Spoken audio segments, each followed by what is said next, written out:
Bienvenue à l'opération Rallye Jeune. Le déroulé de l'organisation de l'opération Rallye Jeune se décompose en tout cas le premier jour en deux parties avec un premier degré, un second degré.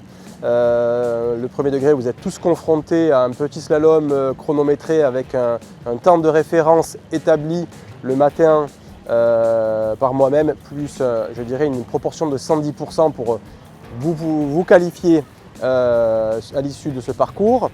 C'est un parcours qui est très court, assez intense. Je dirais que les qualités à vraiment avoir, c'est d'être concentré, déterminé, être constant sur son pilotage et bien entendu pas faire d'erreur. C'est un parcours qui dure moins de 20 secondes, donc la moindre erreur est de suite éliminatoire. Donc à l'issue de ce premier degré, tous les candidats qui ont été dans les 110% du temps de référence seront qualifiés pour passer l'après-midi sur le second degré. Second degré, lui, sera en fin d'après-midi organisé avec tous les candidats qualifiés, ça vous l'avez compris, sur un parcours plus long, à peu près 2 fois plus long, qui change chaque jour, sur lequel il n'y aura pas de reconnaissance à l'inverse du premier degré. Il y aura juste une reconnaissance du parcours à pied avec le directeur de course.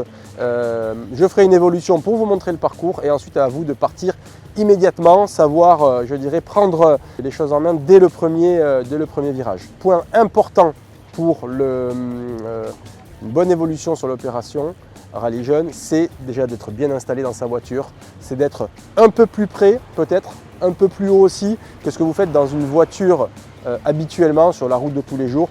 Pourquoi? Parce qu'on est sur un parcours assez court avec un slalom entre des quilles qui sont pas très visibles de loin, donc il faut être un peu plus près, surtout près des commandes pour pouvoir réagir très vite sur toutes les commandes, le volant bien sûr, le frein, l'accélérateur, mais aussi l'embrayage, parce que quand on tire le frein à main et qu'on doit relancer la voiture, il faut être capable de relancer tranquillement avec l'embrayage, et puis aussi pour éviter de caler une fois qu'on a fait le freinage d'urgence au bout. Si vous voulez me suivre, on va s'installer dans la voiture et regarder justement en pratique comment ça se passe. Le premier point pour essayer de bien s'installer, c'est de regarder si avec la pédale d'embrayage, j'arrive à débrayer complètement sans avoir la jambe trop tendue. Si je ne touche pas en même temps le volant avec mes genoux pour éviter de mettre des coups de genoux quand je suis en train de slalomer. Donc vous pouvez vous rapprocher très légèrement, comme je vous ai expliqué, monter très légèrement avec la manette de côté ici, monter très légèrement le siège pour avoir une vue un peu plus plongeante.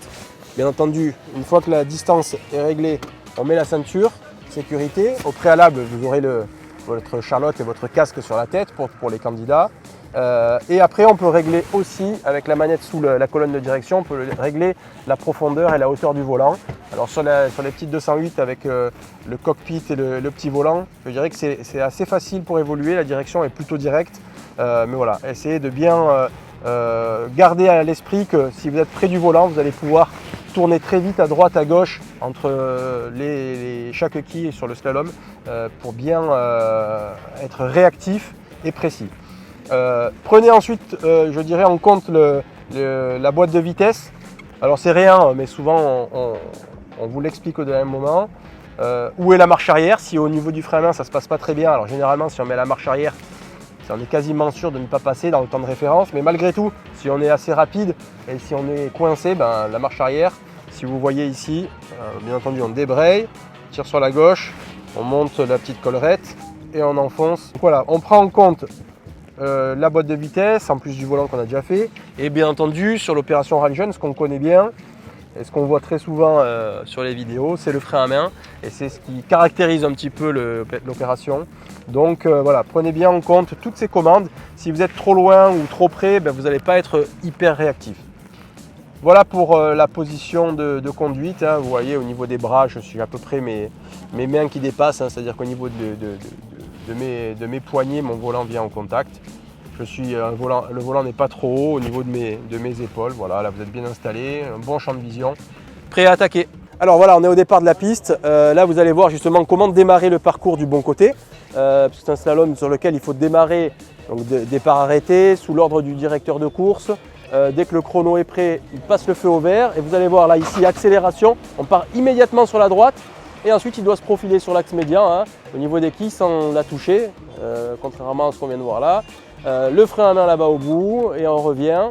Et quand on fait notre retour, au lieu d'arriver de ce côté-là, forcément le slalom va nous amener de l'autre côté de la piste et on va faire notre freinage d'urgence. Et pour s'arrêter, pour que le chrono soit validé et qualifiable, il faut s'arrêter sans toucher de quille et pas la quille jaune là-bas au bout qui doit elle aussi être restée debout.